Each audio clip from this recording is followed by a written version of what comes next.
Vía Pública. 11 de la noche con 2 minutos. Qué gusto saludarlos como siempre hasta ahora aquí en Vía Pública, canal 24 horas, terminando, desglosando también lo que ha sido esta jornada de día martes 21 de julio. Se ve la luz al final del túnel, dicen muchos dentro del gobierno, porque hoy finalmente la Cámara de Diputados aprobó casi por completa la mega reforma del gobierno, dejando el proyecto ya a un paso de convertirse en ley. Hubo luz verde para casi todos los artículos, entre ellos también el de la rebaja al impuesto corporativo del 27 al 23% y también la invariabilidad tributaria con ciertos tramos de hasta 20 años dependiendo de las inversiones. De esta forma, la iniciativa queda ahora a un paso de convertirse en ley con solo una norma que va a pasar mañana mismo a una comisión mixta y otras cuya continuidad quedan en duda ante un posible veto del Ejecutivo, además de los 3 requerimientos presentados por la oposición ante el Tribunal Constitucional. Así, 27 de las 28 votaciones en particular de la iniciativa fueron aprobadas y la comisión mixta va a discutir el mecanismo de compensación fiscal para el fondo municipal, donde hay discrepancias que surgen a raíz de la decisión del Ejecutivo de impulsar la exención del pago de contribuciones para los mayores de 65 años. Además, las normas que avanzaron sin el respaldo del gobierno y que podrían ser vetadas por el gobierno son el olvido financiero y también la que obliga a pagar a las pymes en un plazo máximo de 30 días. De todas maneras, se vieron ahí imágenes de mucho abrazo de parte del oficialismo, pero también de mucha pasión en la discusión que se dio ahí entre los diversos diputados que hicieron varios puntos de reglamento. Fue bien tensa la discusión por algunos momentos ahí en el Congreso Nacional en Valparaíso. Y para comentar este y también otros temas, como cada martes tenemos nuestro panel político. Nos acompaña acá en el estudio Camila Miranda, la directora de la Fundación Nodo 21. Bienvenida, Camila. Muchas gracias, buenas noches. Y también está Rodrigo Arellano, vicedecano de la Facultad de Gobierno de la Universidad del Desarrollo. Bienvenido, Rodrigo. Muy buenas noches. ¿Qué tal, Camila? Davor. ¿Cómo leemos estas imágenes que veíamos durante la tarde en el Congreso, Camila? ¿Es un triunfo para el gobierno? ¿Lo ves así o tiene matices estas sonrisas, estos abrazos? Mira, la aprobación de la mega reforma terminó como empezó, de forma acelerada, sin alterar el corazón de las ideas matrices del proyecto y por lo tanto sin sumar ningún apoyo de otro sector que no fuera el propio. Creo que de alguna manera, si uno mira todos los capítulos de la tramitación, Cámara por Cámara, Comisión por Comisión, no se altera casi en absoluto ninguna de los elementos centrales, por ejemplo, la rebaja de los impuestos a las grandes empresas, el tema de la invariabilidad tributaria, o sea, el corazón no se tocó. Y yo creo que el gran problema de eso es que tampoco se escucharon todas las evidencias que había y hoy día tenemos una reforma en la cual los costos son ciertos, como lo decía el Comisión Fiscal Autónoma, el Consejo Fiscal Autónomo al inicio, y las certezas son evidentes en términos del déficit fiscal que produce y que las inversiones que de alguna manera dicen que va a producir no se pueden asegurar. Entonces, de alguna forma es una reforma que es un salto de fe en la materia de crecimiento y inversión y una certeza sobre que un Estado va a tener menos recursos. Eso yo creo que no ha habido prueba que ponga en cuestión eso y el problema es que tampoco ha habido una prueba que reafirme y diga efectivamente vamos a crecer más y eso va a subsanar el déficit que se va a crear. Y esta mega reforma se aprueba en un escenario de contrastes porque estamos experimentando una emergencia climática muy compleja. Se estaba tramitando rápidamente a la vez que había alerta roja en Valparaíso. Entonces esos contrastes igual son señales políticas relevantes. O sea, donde el gobierno es capaz de apurar, construir, digamos, acuerdos, desenvolver todas las capacidades del Estado y en cuáles las personas miran con cierto cuestionamiento la reacción frente a la emergencia. Y esos contrastes son importantes porque además, cuando se está hablando de reducir los ingresos del Estado, cuando tú estás ante las emergencias, queda en mayor evidencia que el Estado se necesita con fuerza, con recursos, con capacidad. Entonces creo que esos contrastes también le aguan un poco la celebración, a mi parecer, al gobierno. Sí, ya vamos a estar hablando un ratito más de lo que ha sido la forma en que el gobierno ha enfrentado la emergencia, pero quedémonos en el punto de la mega reforma porque es importante, va a marcar probablemente el eje de los 4 años de gobierno. ¿Cómo lo ves tú, Rodrigo? ¿Fue muy pedregoso el camino o se cumplió el itinerario que tenía planeado el ministro Quirós y el ministro Alvarado? Bueno, volviendo a la génesis del proyecto, las metas originales eran tenerlo listo antes de la presentación de la ley de presupuestos, es decir, hasta finales del mes de septiembre, pero indudablemente, a diferencia un poco de lo que opina Camila, el gobierno encontró alianzas en sectores que son distintos al gobierno. Si hoy las fuerzas que son oficialistas nos suman los votos necesarios para haber avanzado con la mayoría que se requería esta norma tanto en el Senado como en la Cámara. En la Cámara llegó a tener 90 votos, incluso más de 90 votos en varias disposiciones, que eso excede en número importante los diputados de carácter oficialista. Ahora, ¿cómo ha cambiado esta ley desde que se presentó a la fecha? Yo creo que sí, han habido modificaciones y escuchando distintas opiniones. El tema de la invariabilidad tributaria, o sea, eso fue un acuerdo que se logró no con personas del oficialismo, sino que con senadores del PPD, que forman parte de la oposición, que después por distintas razones abandonaron dicho acuerdo. Hubo una progresividad. También se retomó el tema de eliminar el CENSE, que también era una propuesta original. La reducción también de los impuestos no es categórica, sino que es progresiva para no ir a afectar rápidamente a la economía.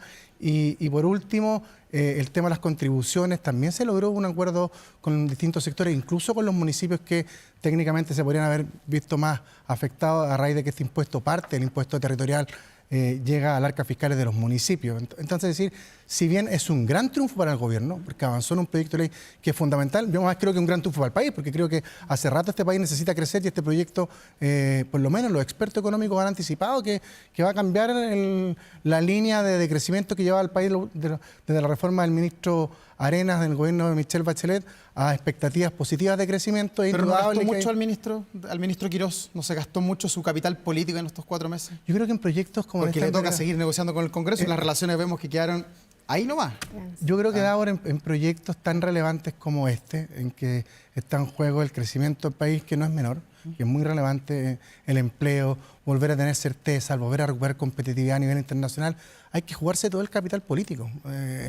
Los ministros no están para pensar en 4 años más, 3 años más, sino que en cómo entregar mejores políticas públicas para el país, para el gobierno, en el minuto en que están ejerciendo dicho cargo. Entonces, si hay que gastarse todos los cartuchos en una reforma de esta envergadura, bienvenido, y en eso es el rol de los ministros. Así que yo además creo que salió finalmente, más allá de diferencias que tuvo, salió fortalecido, quedó como un ministro técnico que tenía un plan, algo que era muy criticado por parte de la oposición en algunos ministros. Aquí teníamos un ministro con un plan claro, no se salió del núcleo central de este proyecto, que tenía ciertas convicciones que eran relevantes y que logró también armar equipo con el ministro Alvarado, el ministro García, de lograr un proyecto con estas dificultades, con esta complejidad, avanzar tanto en la Cámara como en el diputado, que a un pequeño espacio para una comisión mixta que se resuelva mañana mismo, que efectivamente se va a resolver mañana probablemente, y probablemente se apruebe también, que es básicamente la compensación que van a tener los municipios en la diferencia del 65% que ya dijo la Subsecretaría de Desarrollo Regional que está segura. Entonces da la sensación de que el gobierno,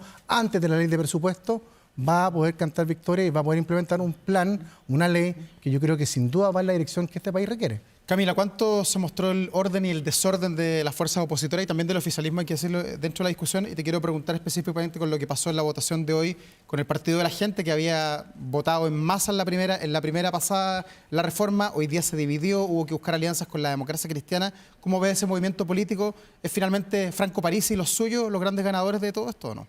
A ver, yo creo que ellos hicieron también un salto de fe, porque las cosas que negociaron con el gobierno todavía no avanzan de ninguna manera. La rebaja de los pañales y todo eso ya. Que son 3.000 pesos, no ha avanzado. Entonces, tampoco el PG tiene presencia en el Senado, donde es muy importante para cerrar los proyectos. Entonces, creo que hicieron un salto al vacío por tratar de construirse en la fuerza que fuera el pivote de las negociaciones.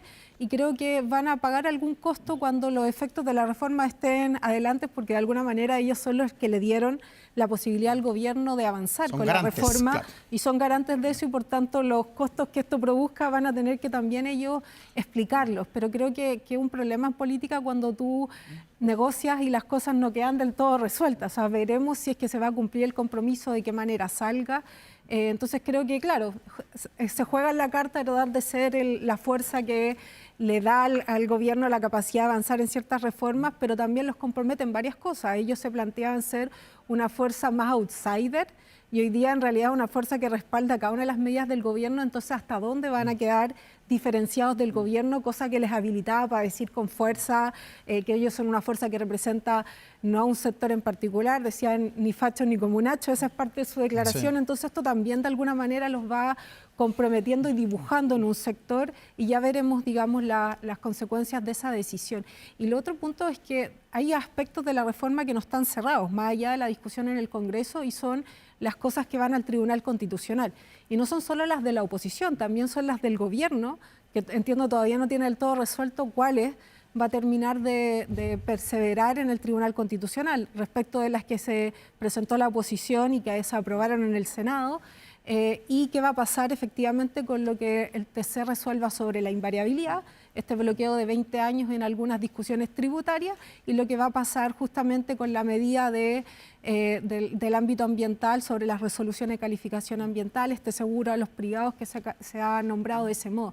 Entonces todavía le queda una parte, queda una vuelta, porque un escenario probablemente del TC aprobando la inconstitucionalidad de la invariabilidad les va a cambiar el escenario de quizás todo el festejo, y entonces todavía queda un poquito más de por ver de esta mega reforma. Sí. ¿Cuánto se juega ahí en el Tribunal Constitucional, Rodrigo, con los alegatos que puedan plantear cada uno de los abogados? Al gobierno ya le fue mal con el proyecto de escuelas protegidas, perdió en gran parte de sus argumentaciones. Son 3 artículos que van al Tribunal Constitucional, 3 de 28 que probablemente conforman esta ley miscelánea, como le quieran llamar. Son 3 los que van a tener que debatir ahí en el TC. Si se rechazan finalmente, ¿es una derrota para el gobierno? ¿Pasan de la alegría a la desazón? Yo todavía no conozco los argumentos y no los entiendo tampoco. Por eso quiero conocerlos, los de la oposición, para ponerse a medidas de carácter tributario que han estado vigentes en la legislación chilena. Si el concepto de invariabilidad no es un concepto ajeno a la legislación o a los procesos políticos de Chile, han estado presentes durante distintos periodos de nuestra historia, no es un concepto tampoco ajeno al derecho internacional. Hay varios países que tienen este mecanismo para atraer inversión, asegurar en el tiempo y darle certeza. Eduardo Frei Montalva lo ocupó en los años 60. El presidente Ricardo Lagos también tuvo con el proceso de invariabilidad. Hay varios países, Ecuador, Colombia, Argentina, Perú, tienen también para grandes inversiones justamente porque buscan darle certeza a eso. Y yo me quedo con las palabras de la experta y profesora además de la Facultad de Derecho de nuestra universidad, Marisol Peña, que algo sabe más que yo en temas de derecho constitucional y asegura, y además fue miembro del tribunal, y asegura que no ve ningún peligro para este proyecto de ley en el Tribunal Constitucional porque ve que las normas a las que se van a requerir son constitucionales, es decir, que están en línea con las disposiciones que tiene nuestra Carta Fundamental. Veremos lo que pasa. Además había un cambio en la composición, no del TC, sino que cómo se dirimen los votos. Lo que pasó en el proyecto anterior es que la presidenta le tocó dirimir los votos y al parecer la presidenta actual tiene una mirada un poco más moderada quizás o más conservadora con respecto a este hecho, y además una larga trayectoria como constitucionalista, así que no veo ese peligro. Lo que sí creo que, dado que es importante este proyecto, más allá del impacto económico futuro que puede tener y del éxito para el gobierno, creo que también desnudó como la receta para que el gobierno pueda avanzar en otros proyectos. Ya encontró un par en la Cámara de Diputados, que es el Partido de la Gente, el de Franco Parisi, con los peligros que eso tiene. Eso y la democracia cristiana también. La democracia en parte, en el Senado con un grupo de senadores independientes y quizás con parte del PPD, por lo tanto... Claro, pero en el Senado, Rodrigo, ojo, hay que ver qué pasa con la judicialización. Sí, efectivamente, por eso te digo, pero encontró ciertos aliados y probablemente también el PPD, que se abrió espacio, si es que no hubiese habido el bullying por parte de ciertos sectores, a lo mejor hubiesen aprobado estos 3 senadores o los 4 senadores del PPD la reforma, pero aquí se plantea un desafío súper interesante para la oposición, yo la he visto en 2. El Frente Amplio y el Partido Comunista, que yo insisto y tengo la impresión por el discurso, por la forma que se han planteado, que va a ser difícil que la aprueben proyectos de gobierno, más allá de los esfuerzos que haga el Ejecutivo por buscar puentes.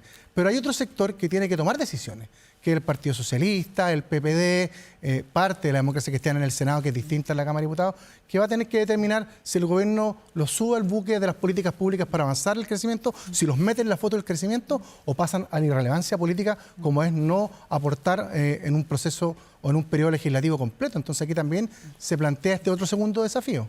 Camila, ¿cómo ves tú a la oposición? Dan vuelta a la página con el último recurso en el Tribunal Constitucional, que puede ser a favor o en contra, pero ahí se acabó lo de la mega reforma y podrán comenzar a mirarse como conglomerado, como pares que tienen ideas más o menos afines para enfrentar lo que queda. Mira, primero se concurre al Tribunal Constitucional de forma conjunta, se construyó un equipo de abogados y abogadas conjuntamente y se presentaron estos de forma articulada, entonces es una señal justamente de una mirada común y de unidad sobre la mega reforma y su efecto, y eso lo valoro.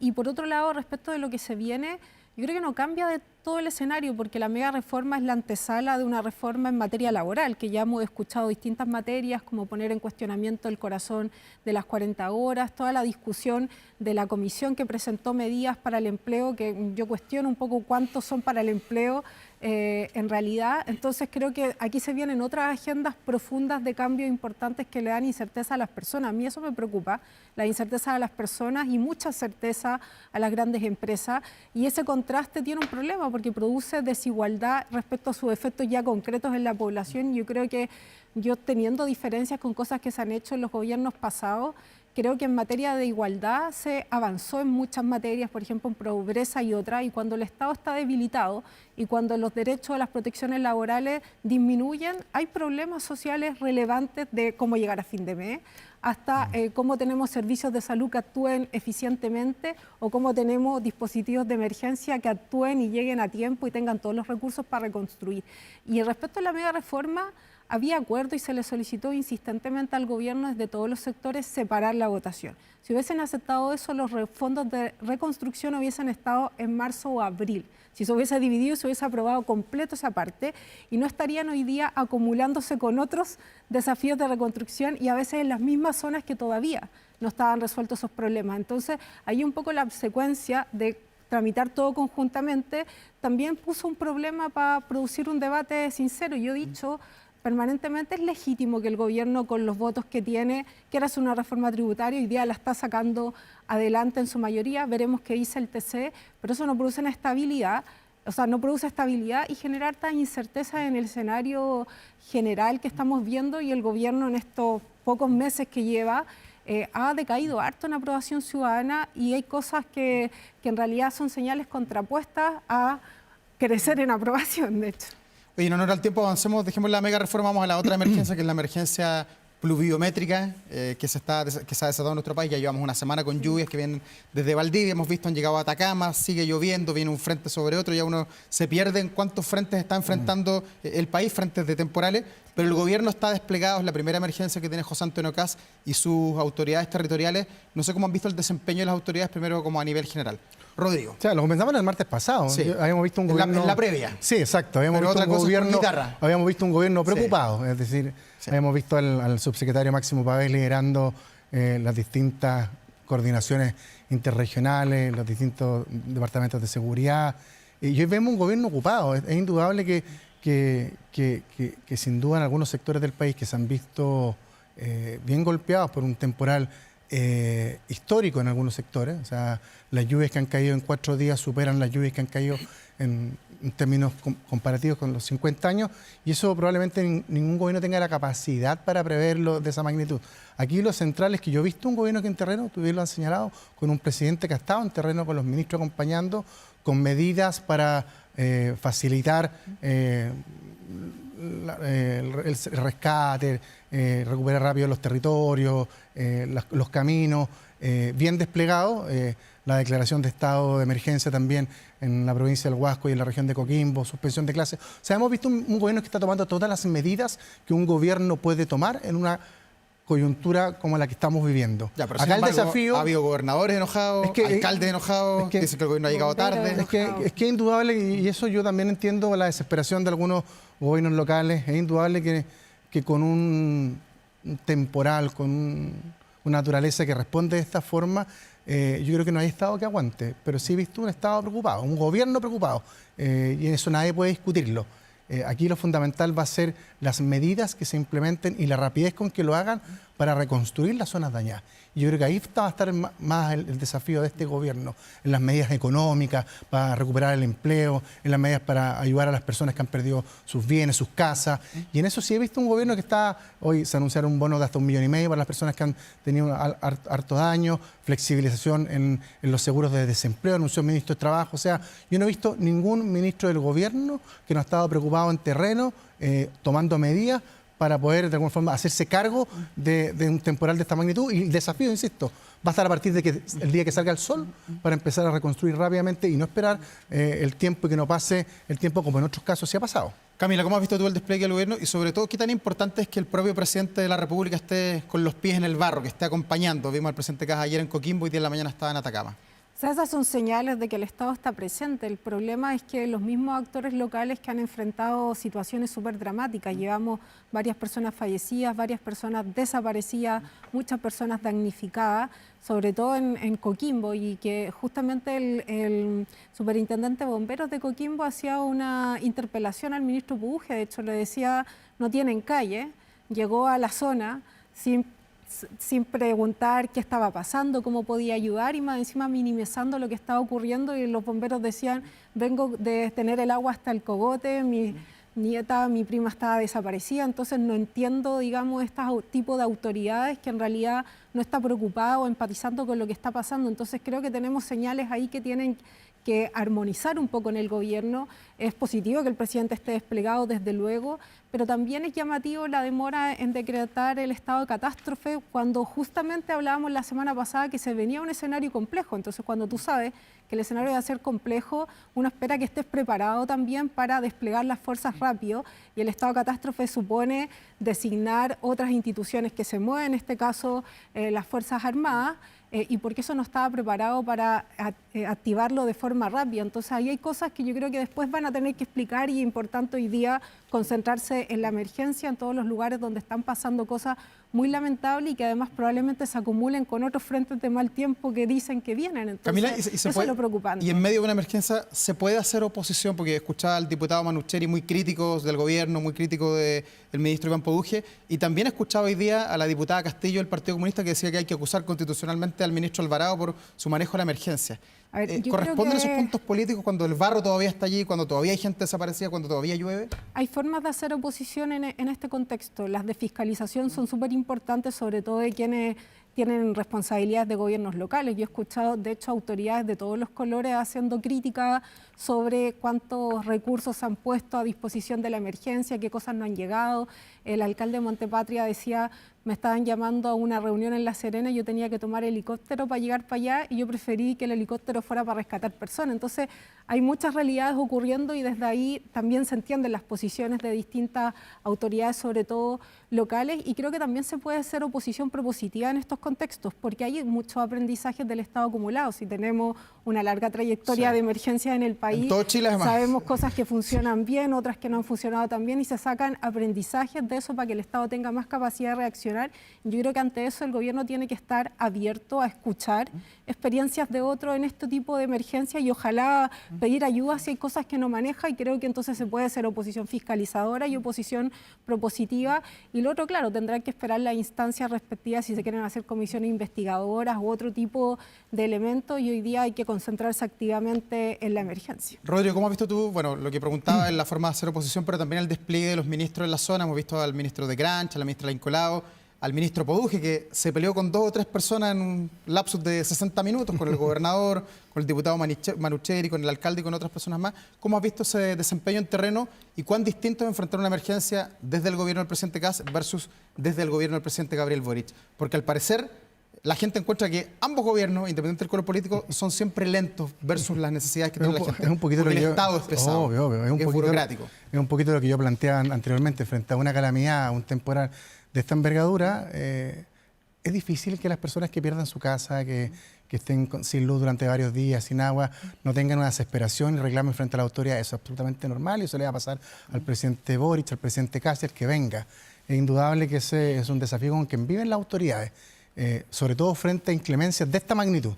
Aquí, más que yo al ministro Puduje o al ministro de Grant o a la ministra Gulf, que creo que han tenido un desempeño en terreno que es bien relevante, pero son señales al final del día. A quienes son otras personas quizás las que hacen la pega que esperan a estas personas, a ellos se les va a valorar, yo creo que por lo que pasa cuando sale el sol, que es poder reconstruir, levantar las casas, arreglar las carreteras, entregar los bonos de reconstrucción, que esas son las urgencias que se pueden hacer ya una vez acaecido este fenómeno que está viviendo. O sea, hoy en día lo importante, por cierto, es tratar de salvar las vidas humanas, poder colaborar, prevenir, pero frente a algo de esta envergadura, nunca vas a encontrar una autoridad política local, probablemente sobre todo aquellas que han vivido pérdidas humanas, pérdidas de casa, problemas como lo que han enfrentado en Huasco, tranquilas, porque eso es parte de la naturaleza. Lo importante es que a partir del sol, yo creo que cuando salga, tener a nuestros ministros no solamente en terreno, sino que tomando las decisiones correctas con celeridad, con rapidez y no esperar que pasen años, meses para poder reconstruir y levantar casas que han sido destruidas. Sí, vamos a ver cómo se capitaliza esto en el tema de popularidad, de aprobación. Veíamos que subió el presidente Kast el fin de semana, 2 o 3 puntitos respecto a la semana anterior. En algunos Vamos subió a ver cómo se bastante más, pondera. pero yo insisto, son fotos del momento. Sí. O sea, aquí lo importante es ver, una vez que termine este proceso, ver la rapidez con que se genera. Y la verdad es que yo entiendo la política, pero actitudes como la del diputado Monocherio, diputados que llaman con acusaciones constitucionales en este momento, creo que contribuye un poquito al sistema político. Y uno llamaría y esperaría un poquito más de prudencia y responsabilidad de ciertos actores que de alguna otra forma también saben lo que significan este tipo de contingencias, sobre todo los que han vivido en nuestro país, que vive a cada rato este tipo de cosas. Rodrigo y Camila, se me va el tiempo, pero no puedo dejar de preguntarles por las declaraciones de la ex vocera de gobierno, Mara Sadini, que reapareció después de 2 meses en el programa Sin Filtro de un canal vecino. Fue muy crítica con el gobierno, habló de excesos de poder, que le habían dicho frases como díganle a esta niñita que no hable tantas tonteras, dijo que la destruyeron porque no se vendió, hizo unas críticas veladas a Renovación Nacional y a compañeros de ella del segundo piso. ¿Cómo ven esta irrupción? ¿Corresponde o no corresponde? ¿Cómo lo ves tú, Camila? A ver, yo Esto fue hace creo poquitos minutos. que ella confirma que no estaba preparada para su cargo, porque cualquiera que asuma un desafío político de ese estilo sabe que además tiene que tener lealtad con el gobierno del que era parte y hablar a poquitos días. Yo creo que habla de que no estaba preparada para un desafío político. ¿Lealtad con el gobierno o con el presidente? Porque ella dijo, bueno, yo hablo con ambos hasta la dos, entrada de la oficina del presidente, de ahí para Con adentro no ambos hablo. dos, pero ahí muestra justamente un problema de diseño. O sea, quiénes son efectivamente los que confiaban en ella y su capacidad para ser vocera de gobierno y quienes en realidad discrepaban de eso. En las mismas declaraciones de la ex ministra se expresaba su tensión con el segundo piso con evidencia. Además nos regala este concepto del gobierno de los FOME, como parece un atributo que quiere el gobierno abrazar. Y yo creo que en realidad confirma que no estaba preparada para este cargo y creo que lejos de ayudarle a limpiar la imagen, la expone aún más. Creo que no la ayuda necesariamente. Además, si quiere seguir en política, también hay ciertos códigos y en cualquier trabajo, en verdad, hay ciertos códigos. Yo creo que hay ciertos tiempos que esperar. No hace autocríticas tampoco. Entonces ella dice, yo estaba preparada. Bueno, si en un entorno político que siempre es complejo, tú no fuiste capaz de decir y poner los puntos sobre la I y decir quiero intervenir de este modo y solo confirma que recibía indicaciones y leía lo que decían, de alguna manera confirma justamente su deficiencia y me llama la atención que tampoco haya hecho una autocrítica. Rodrigo, ¿te sorprende esta irrupción, retomando lo que decía Camila, donde ella misma dijo que le habían ordenado que sus vocerías sean fome, que le habrían dicho, según lo que ella contaba, que como era actriz, ponga cara de seria y que sea foma a la hora de hablar? Entre otras cosas, duró como 1 hora y media la entrevista, así que estoy tirando algunas frases. Bueno, habrá quien la complete. Yo veo poco Sin Filtro, no me gusta Ya. como programa político, así que voy a tener que hacer un esfuerzo para Tú ves Vía Pública todas las noches, Yo veo yo Vía sé. Pública siempre y todos los programas de Televisión Nacional de Política, porque además creo que se discute y se habla como corresponde. Y los invitamos a todos acá, además. Exacto. Somos ecuánimes. No, yo coincido con Camila. No creo que una autoridad que haya tenido ese grado de responsabilidad tan relevante en un gobierno, que además formó parte de su campaña, del proceso de instalación, de los primeros meses, que sin duda fueron difíciles. Imagino que a ella le tocó vivir momentos complicados. A pocos meses de haber dejado su cargo, en el fondo empiece con este tipo de declaraciones que creo que en la política existen ciertas, no sé si la palabra es código, pero ciertas lealtades que son súper responsables. Como de camarín, dices tú. La política es un oficio que requiere mucha lealtad. Y en minutos como lo que tiene el país, mayor aún. Y creo que no corresponde. Y de alguna otra forma también le da razón al presidente José Antonio Kast de haberla sacado de su cargo a los 69 días. Ya. ¿Puede afectar a alguien? Mal timing además, emergencia climática, están aprobando la mega reforma y sale su entrevista. No sabemos si mal timing o buen timing, pero no sé qué ¿Traerá se consecuencias pretendía. o no? Porque acusó veladamente a Renovación Nacional, al segundo piso. Ahí están dando vuelta varios nombres, pero son 2 los que mandan allí. Ella no forma parte del gobierno, no creo que yo lo miraría como es una persona que ya no forma parte del gobierno y que de alguna otra forma... ¿Pero quiere limpiar su imagen? Habrá que preguntarle, yo no sé. Me imagino que alguien que se va a los 69 días también con actos por parte de algunos actores, sobre todo de izquierda, que seguramente no le perdonan su pasado, debe estar herida. Pero cuando uno asume, insisto, un grado de compromiso con un gobierno, con un Estado, tiene que estar dispuesta quizás también a lo que decíamos antes, a entregar su capital político y respetar algunos códigos en la política que son importantes. Yo no recuerdo ningún ministro de Estado que haya salido, y que han salido varios, en todos, que haya tenido una performance como la que ella está teniendo, porque creo que todavía se transmite en YouTube, como la ex vocera. Camila. Sí, yo estoy de acuerdo, creo que además le va a cerrar muchas puertas, entonces no sé lo que está buscando realmente, porque si un lado imagen, como yo decía, más bien se expone ella misma mostrando con sus declaraciones que no estaba preparada para el cargo, entonces de pronto necesita y quiere volver a Sin Filtro, y este era el pase para volver a ser panelista de ese estilo, y con eso yo creo que, como decía, se le cierran por completo las puertas en varios sectores políticos del oficialismo en concreto. Nosotros no lo hubiésemos hecho. Vamos a ver qué dice el gobierno, porque hubo una declaración allí a la pasada del ministro Alvarado, el ministro del Interior, que estaba, entiendo, ahí en Senapred monitoreando la emergencia, pero mañana probablemente se van a ponderar mejor las declaraciones, así que estaremos atentos en nuestros informativos. Rodrigo, Camila, qué bueno verlos esta semana. ¿Se acabó el tema de la mega reforma, parece? No, ¿O llegará a ser tema? Porque Pero todos los martes estamos dándole vuelta al tema. Sé que esto no tiene nada que ver con la política, pero se acabó el Mundial, que eso me tiene absolutamente... Pero ganó España, hombre. Exacto, bien. Que les vaya muy bien. Nos vemos la otra semana. Chau, chau. Y ustedes recuerden, aumenta la delincuencia, no graben los robos. Evítelos con Tepillé, la empresa líder en seguridad preventiva con monitoreo de cámaras de seguridad y audio disuasivo en tiempo real. Tepillé protege 24/7 a su empresa y también a su hogar. No sea usted de la próxima víctima y contrátelos en tepillé.cl. Vamos a la pausa, nosotros enseguida estamos de vuelta con más aquí en Canal 24 Horas.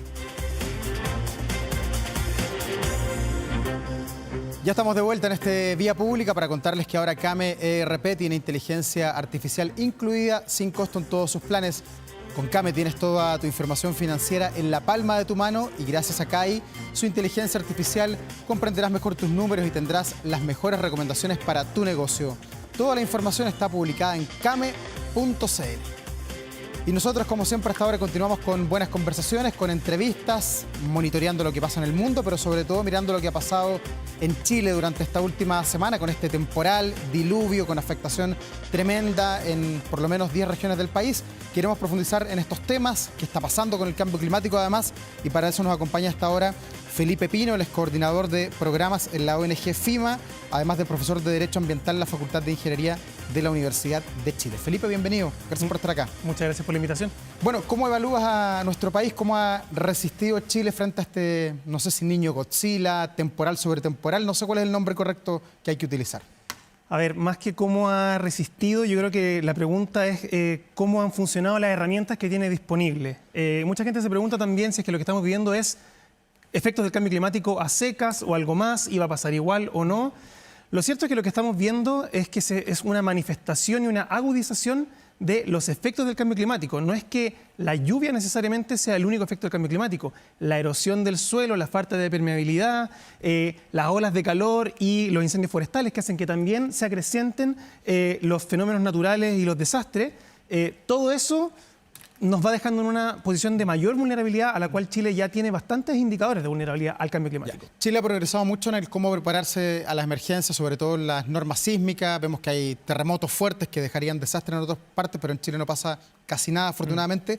¿Por qué en este tipo de emergencias que tienen que ver con el agua o las que tienen que ver con el fuego no hemos podido progresar en una mayor resistencia o resiliencia de las ciudades, en una mejor preparación para enfrentarlas? Sí, yo creo que es principalmente porque los elementos de la naturaleza que nos ayudan a resistir, a adaptarnos al cambio climático, son bastante complejos y su gestión lleva tiempo. No es una solución que podemos preparar en una semana, son años de preparar, digamos, un suelo para que sea permeable, encontrar los ciclos del agua, las laderas de los cerros para que puedan contener. Entonces, hemos mejorado un montón, estamos cambiando nuestra institucionalidad de riesgo y desastres, estamos mejorando también nuestras políticas de cambio climático y lamentablemente nos está pisando los talones los efectos. O sea, no nos alcanzamos a adaptar lo rápido que se necesita porque empezamos muy tarde. Ya, ¿y cómo hacer para entender que esta inversión de cambio climático, que es infraestructura, hormigón, canalizar los ríos, un montón de cosas que hay que hacer, que la hemos visto que están a la vista en diversas localidades, cómo hacer para mejorar la imagen de esa inversión y no transformarla solamente en que es un gasto, que es algo nimio,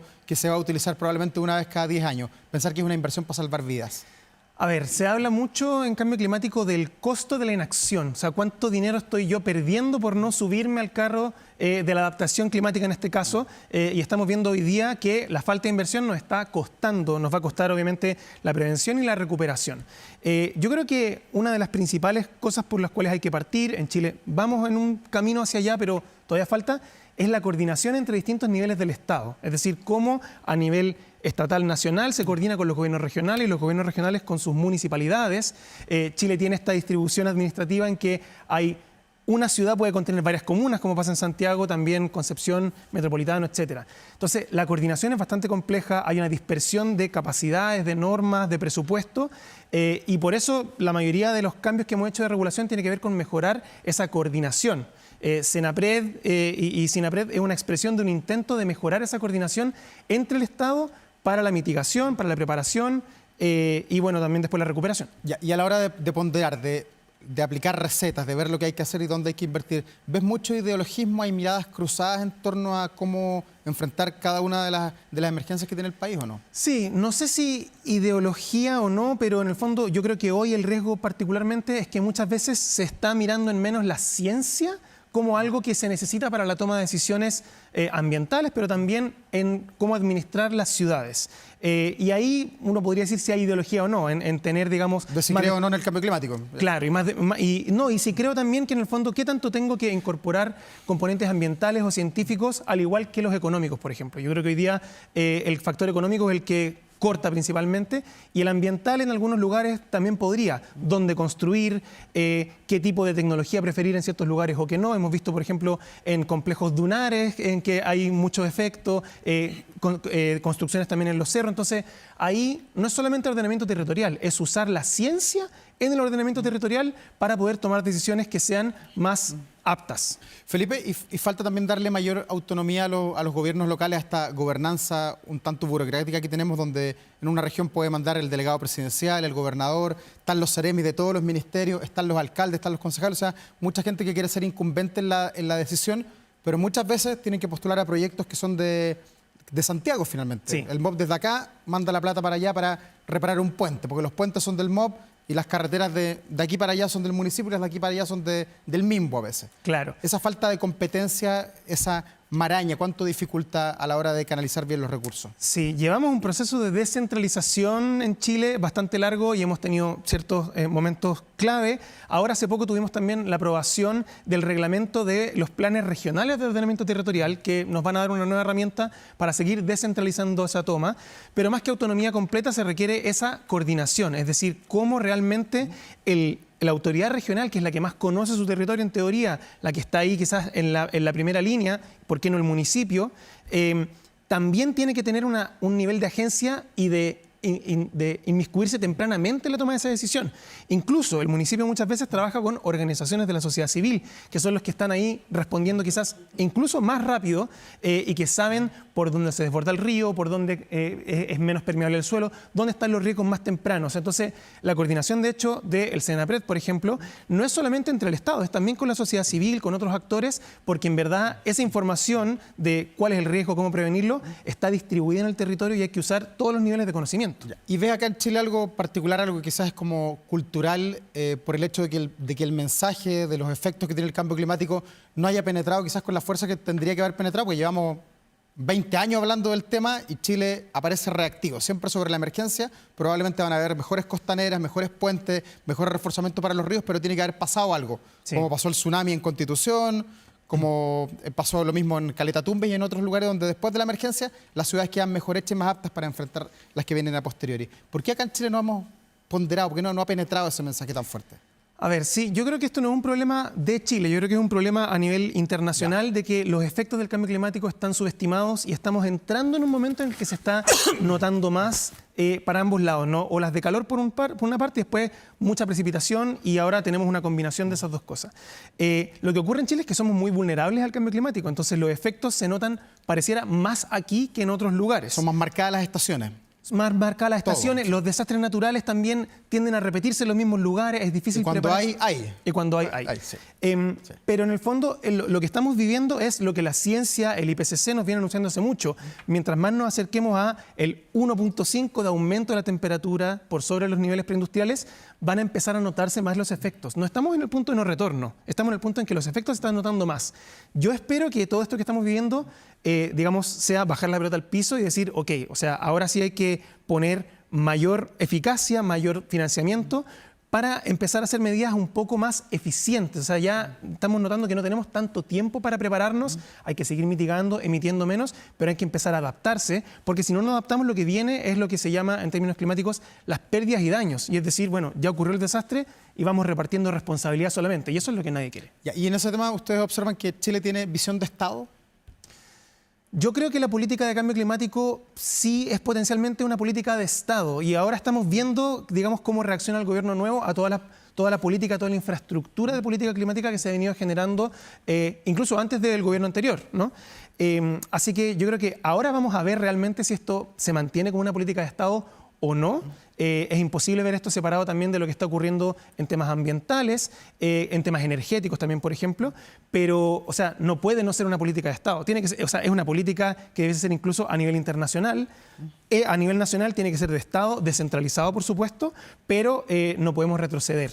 O sea, es así de complejo el desafío y así de importante avanzar cada vez más, que realmente si esto no es una política de Estado, o sea, vamos a estar aún peor o con efectos más importantes de lo que estamos viendo hoy. Ya. Felipe, y después de 20 años de instalado el tema del cambio climático con Al Gore, con este documental que hizo en su oportunidad y con la conciencia que se creó a nivel mundial, donde muchos países probablemente han avanzado más que nosotros y otros mucho menos que nosotros, ¿cómo ven el futuro? ¿Cómo ven los próximos 10 años? ¿Se va a seguir incrementando el calentamiento global? Tú que estás en la discusión con los datos, además de los científicos. Sí. A ver, en los próximos años, si es que siguen aumentando, bueno, lo vivimos también con las olas de calor en Europa, etcétera, lo que vamos a empezar a ver son los efectos de la migración climática. Hoy por hoy, digamos, tenemos un impacto que sigue siendo localizado, o sea, la gente sufre el impacto nomás, todavía no está necesariamente dentro de Chile a nivel interno o con otros países migrando tanto por razones climáticas. Vimos algunos casos en algún momento en Montepatria donde se hacía demasiado difícil la agricultura, por ejemplo, y fueron como uno de los primeros registros de migración climática interna. Y a medida que esto sigue aumentando, eso es lo que se va a ver y eso con todo lo que llevan procesos de migración de esa escala, ¿no? Conflictos en las fronteras, o sea, conflicto social también por esos cambios. O sea, la gente se va porque no tiene agua donde antes había agua. Eso es como el resumen. Porque en el fondo las actividades económicas que sustentan su vida se ven particularmente afectadas por el cambio climático, tienen que buscar otro lugar para seguir haciendo su actividad o tienen que cambiarse de rubro. Y eso es algo obviamente que la adaptación climática y la política climática puede evitar y quiere evitar, ¿no? El problema es que si no lo hacemos rápido, esto va a ser una reacción un poco exponencial y lo que viene después es el conflicto que se genera alrededor de esa migración climática que probablemente, dependiendo de la tendencia, no se va a leer como una migración climática, se va a leer como una migración a secas. Entonces, y eso, perdón, de las ciudades que están en la precordillera hacia las que están más en las zonas costeras, ¿eso es lo que se da o no? Va a depender. ¿O de norte a sur o de sur a norte? No hay una dirección. Este país es sí, así, pues, tú sabes, entonces, claro, o sea, difícil. una cosa es la migración a nivel interna, yo creo que hay algunos lugares más áridos, obviamente, de norte a sur, y de sur quizás un poco más al norte, pero en general lo que ocurre a nivel global es que estamos viendo algunas zonas que hoy ya tienen mucho estrés climático, por así decirlo, y en unos años más, en 20 años más, podrían ser derechamente inhabitables. Y estamos hablando de cientos, miles de personas que tienen que salir de un lugar que es inhabitable, y bueno, tienen que llegar a otro lugar. Entonces, no todos los lugares los van a recibir con los brazos abiertos, no todos lo van a catalogar como una acción o una política, parte de una política climática. Entonces, hay que anticiparse, pero hay que empezar inmediatamente a leerlo como una migración que va a ser un efecto de la crisis climática, claro, y que por lo tanto se soluciona con política climática, con acción climática, no solamente cerrando fronteras, ni mucho menos. Claro, y también me imagino con el desarrollo de nuevas ciudades probablemente, en zonas del sur de Chile que son vastas y que no... Sí, no hay nadie hoy día. Pero, o sea, yo soy de Magallanes, Magallanes es gigantesco, la región de Aysén también, sí, y vive muy poca gente. Completamente. Ahí lo importante para que también no volvamos, o sea, para que no tengamos, digamos, asentamientos informales y otros problemas también, es que esa planificación, esa migración sea ojalá planificada. Si un incentivo. si vamos a hacer ciudades, si vamos a modificar ciudades para que sean más aptas a los riesgos del cambio climático, a los impactos, que esa sea una política planificada.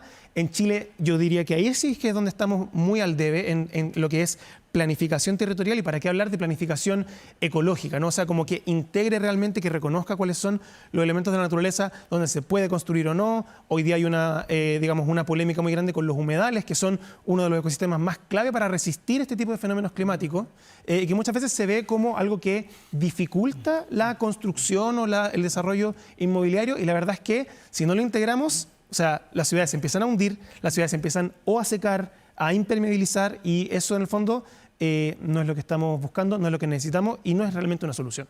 Felipe, una pregunta que es recurrente en estos temas: las pequeñas acciones que uno pueda hacer como ser humano, unidas a las grandes acciones que hace un Estado, que en este caso, como el nuestro, es descarbonizar, apagar las centrales termoeléctricas, tener proyección de cambiar el parque automotriz a parque automotriz eléctrico. Hemos renovado la flota de vehículos acá en Santiago en una gran cantidad.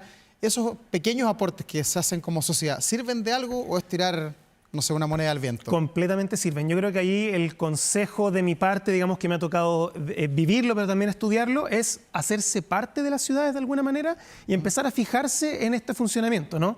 De nuevo, en las olas de calor que vimos en Europa, no era solamente que la gente estaba en riesgo por estar en calor, la infraestructura empieza a ceder, o sea, fallas en los caminos. Se empieza etcétera. a churrascar. Eso es lo que Exacto. pasa. Entonces, ¿a qué me refiero con hacerse parte de la ciudad? Bueno, hay gente que se vincula a nivel barrial y empieza a participar en las juntas de vecinos, gente que, digamos, quizás nunca había interactuado con la municipalidad y se da cuenta que hay algunas opciones, presupuestos participativos, algunas políticas en las que puede participar más, algunos terminan siendo concejales, qué sé yo.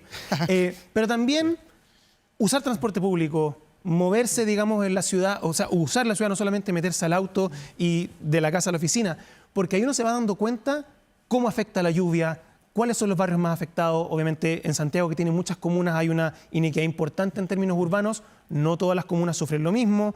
Hay algunas que están muy, muy vulnerables y otras que no tanto. Pero también vamos viendo también un problema en los barrios, en las casas. Entonces, esa conciencia que uno va generando cuando se hace parte de estos fenómenos, también después a uno le hace clic cuando se propone la solución, la política, y dice, no, por aquí sí, o esto no va a servir de nada. Entonces, es una acción individual, se vuelve colectiva y finalmente nos permite que cuando las soluciones se ponen sobre la mesa, uno se hace parte de alguna manera, porque lo vivió.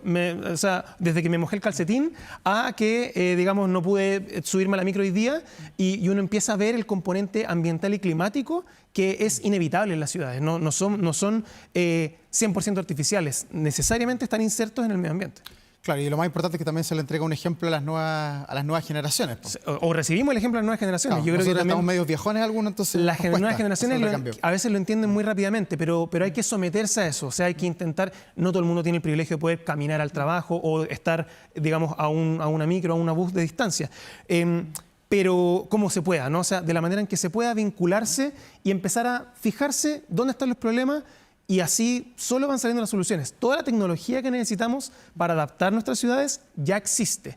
Algunas más caras, algunas más baratas. Hay algunas soluciones extremadamente baratas. Yo no sé, quizás nos habríamos dado cuenta que Santiago tiene mucho más árbol nativo que hace 10 años. Y uno lo puede notar. Esos árboles nativos consumen menos agua, generan menos erosión en el suelo y se va generando una ciudad un poco más permeable, que es lo que necesitamos en este frente climático, por ejemplo. Entonces, esos serían mis consejos: empezar a fijarse en eso, empezar a discutirlo también en la sobremesa, con la municipalidad. O sea, como esas decisiones hoy en día se están tomando, y sobre todo después de estos fenómenos nacen las preguntas, ¿no? Como, bueno, ¿qué hacemos para que esto no pase de nuevo o que no pase con esta intensidad?